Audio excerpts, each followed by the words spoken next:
My brother had a band when I was a kid, and the only instrument that wasn't taken up was drums. We've been given some money. We were given £100 each for when we were 18.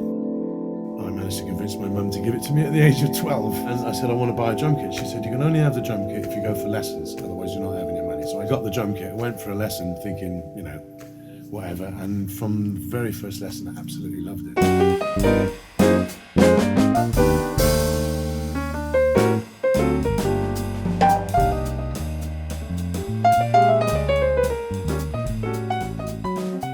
I grew up in Cardiff. I did a summer season when I was 16, still in school at Barry Island Butlins. I did a few summer seasons, and about the age of 21 I thought, I don't want to do this anymore, I want to go to London. And I remember lots of people in Cardiff saying, you're mad, you know, what are you doing? They're all amazing players up there.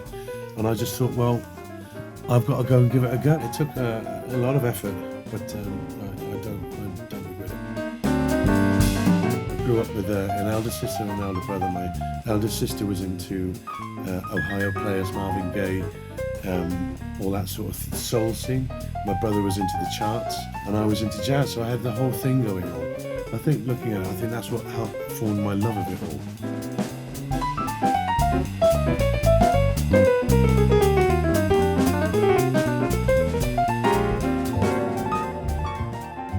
I think it was about 1985. I came back from America, and I didn't know any guys on the British scene, but that's about one of the first sessions that I did. I immediately recognised that you had a great sense of time, and you focused, like I tried to, as being a supportive player, making everybody else in the band sound good.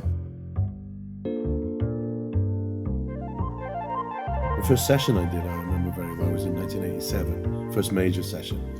And I'd gone to Edinburgh with the John Altman Big Band, and we did the first gig. And that night in the bar, I was stood with Jeff Klein, God rest his soul, and John Altman. And John Altman came over to me and said, "What are you doing next Tuesday?" Jeff Klein dug me in the ribs and said he's not doing anything. I was just about to say, "Oh, actually, I'm on summer season with Cilla Black," but he went bang, and I went, "No, I'm not doing anything." He said, "Be at Sarnwest at 10 o'clock, George Michael session." So I had to rush back and get a dep from my Cilla Black summer season, and then drive back up to Sam, and that was the first major session I did. That was a track called Kissing a Fool on the Faith album.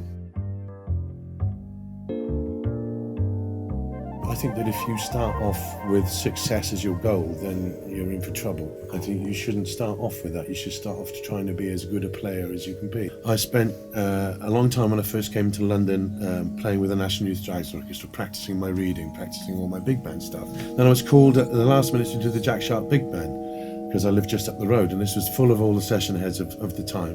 And Harold Fisher, who was the drummer, had forgotten about the gig. Neil Sidwell rang me up, he knew I lived up the road, said, "Can you come down?" I went down and sight read the stuff, and people still talk about that gig to this day. That could have been my opportunity that I blew, but I'd made sure when that opportunity came along that I was as ready as I could be for it. So that's what I'm talking about. You will get your chances. It's important that when you get them, that you are prepared for them.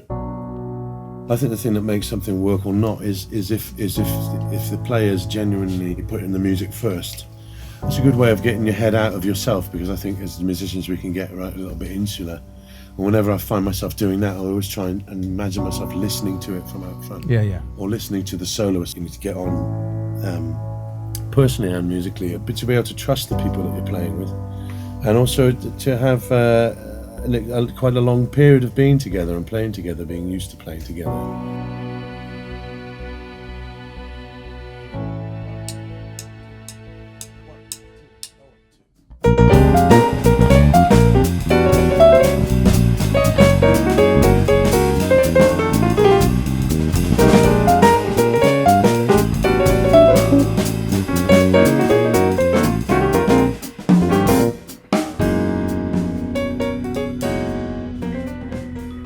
Even though you might not be famous or whatever at the moment, and everybody else can do everything else, you are the only person who can speak with your voice. And unless you give it some credence, nobody else will.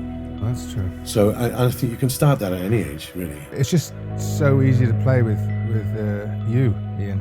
It's a combination of things. It's Ian's essential character, which is generous. But apart from that, in practical terms, it's the fact that he listens and guides at the same time. Yanto's control of tempo throughout The dynamic range is incredible.